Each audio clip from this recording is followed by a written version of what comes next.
BJP কি একটা সংকল্পপত্র প্রকাশ করেছিল, আপনারা দেখেছেন সংকল্পপত্রের পয়েন্টগুলো দেখেছেন, এগুলো কিন্তু উপর থেকে উড়ে আসেনি। এর জন্য আমরা গ্রাউন্ড লেভেলে কাজ করেছিলাম, আমাদেরকে পাঠানো হয়েছিল বিভিন্ন জেলায়, সেখানকার লোকাল ইস্যু তুলে আনা হয়েছিল এবং তার উপর বেস করেই এই সংকল্পপত্র তৈরি করা হয়েছিল। প্রত্যেকটা বিধানসভার ক্ষেত্রেও সেপারেট প্রমিস ছিল, সেপারেট সংকল্পপত্র ছিল এবং সেগুলো নিয়ে কাজ অলরেডি শুরু হয়েছে। আমাদেরকেও নির্দেশ দেওয়া হয়েছে যাতে আমরা কাজ চালু করে দিই, আমরা কাজ যাতে করি এবং আমরা সেটাই করছি। মানুষের কথা শোনা হচ্ছে, যেখানে যে জায়গায় যে বিধায়ক কার্যালয়গুলো এগুলো হবে, সেগুলো সবই বিধায়ক কার্যালয় হবে না, জনতার কার্যালয় হবে। আমরা জনতার সেবক হিসাবে এসেছি। মাননীয় মুখ্যমন্ত্রী মহাশয় শুভেন্দু অধিকারী তিনিও তাই করছেন এবং মানুষের কথাগুলো বারবার শুনছেন, সেই জন্যই একের পর এক কাজগুলো হচ্ছে। একদম তরুণজ্যোতি সংকল্পপত্রের কথা বলছিলেন এবং সেই সংকল্পপত্রে যা রয়েছে মুখ্যমন্ত্রী শুভেন্দু অধিকারী তিনি স্পষ্ট করে বলেছিলেন একদম সময় মতো সেই সংকল্পপত্রের সমস্ত প্রতিশ্রুতি পূরণ করা হবে। আমি একটু শুভময়দার কাছে যাব। শুভময়দা, এই যে মানুষের বিশ্বাস, মানুষের উচ্ছ্বাস, আজকে এই শান্তিকুঞ্জের সামনে সেই ভরসার জায়গাটা মানুষ বিশ্বাস করছে যে প্রকৃত অর্থেই পরিবর্তন আনবে এই বিজেপির সরকার। প্রথমেই তরুণজ্যোতিকে প্রচুর আন্তরিক শুভেচ্ছা এবং নতুন যে সরকার এলো তাদেরকেও একেবারে আমরা খোলা মনে শুভেচ্ছা জানাচ্ছি। কিন্তু এই যে নতুন সরকার এলো, এই সময়টা তো একটা মধুচন্দ্রিমার সময় এবং সত্যিকারের এখন তো তারা প্রশংসায় ভেসে যাবেনই। এবং বিশেষ করে কেন প্রশংসায় ভেসে যাবেন, কারণ আমাদের মানটা এমন একটা নিচে পৌঁছে গেছিল, বিশেষ করে শিল্প বা সংস্কৃতি এই জায়গায় এখন তরুণজ্যোতিরা যদি কোনো কাজ না করেও বসে থাকেন তাহলেও আগের থেকে অনেক ভালো বলে মনে হবে। কারণ পশ্চিমবঙ্গ বিভিন্ন সূচকে, বিভিন্ন নিরিখে এবং একেবারে মানে আমাদের যে আমরা বারবার আগের সরকার যখন ক্ষমতায় ছিল তখন যে কথাগুলো তাদের বিরুদ্ধে বলতে পেরেছি, তার মধ্যে একটা মূলত হলো শিক্ষা সংস্কৃতিকে একেবারে শেষ জায়গায় পৌঁছে দেওয়া। বিশেষ করে মুখ্যমন্ত্রীর নিজের লেখা কবিতা, গান ইত্যাদি নিয়ে বাঙালির সংস্কৃতিকে একদম গুলিয়ে দেওয়া হয়েছে। এবং আপনারা নিশ্চয়ই একটা মিম লক্ষ্য করেছেন যে শুভেন্দু বাবুকে মানে রবীন্দ্রনাথ বলছেন যে আর কবিতা বেশি না লিখতে।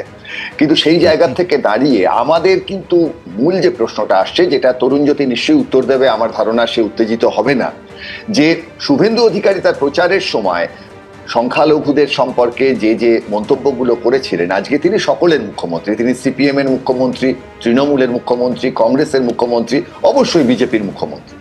এবার এই জায়গায় সংখ্যালঘু সুরক্ষা আমাদের দেশের যে সাম্প্রতিক পরিস্থিতি, সেই জায়গায় দাঁড়িয়ে এটা একটা কনসার্ন, একটা জায়গা যে এই যে ভয় থেকে ভরসায় উত্তরণের যে জায়গা, তাদেরও ভয় থেকে ভরসায় উত্তরণের প্রশ্নটা বারবার করে সামনে আসছে।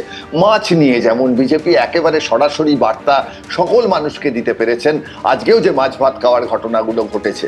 কিন্তু আমাদের যে মূল দায়িত্বটা থাকবে তরুণজ্যোতিদের সামনে, সেটা হচ্ছে তরুণজ্যোতিরা আমাদের সমালোচনা কত তাড়াতাড়ি করতে দিচ্ছেন, কতটা স্পেস দিচ্ছেন, অর্থাৎ আমাদের ভয় না পেয়ে একটা রাষ্ট্র ব্যবস্থার বিরুদ্ধে যে বক্তব্যের জায়গা কতটা বলতে দিচ্ছেন।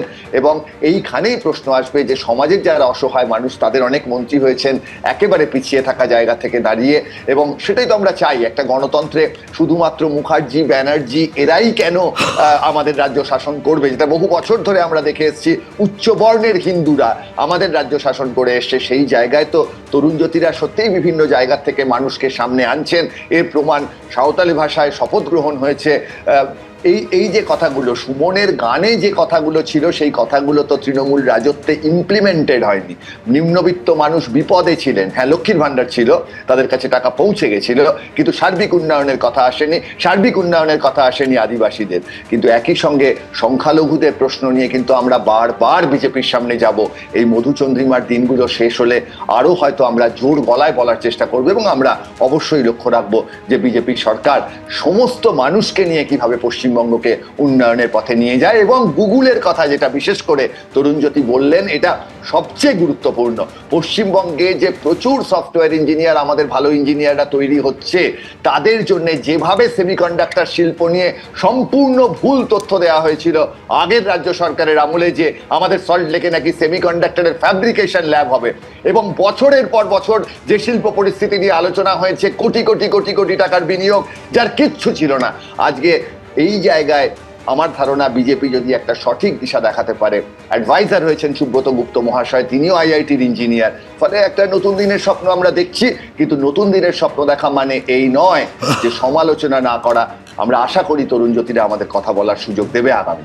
এবিপি আনন্দ, এগিয়ে থাকে, এগিয়ে রাখে।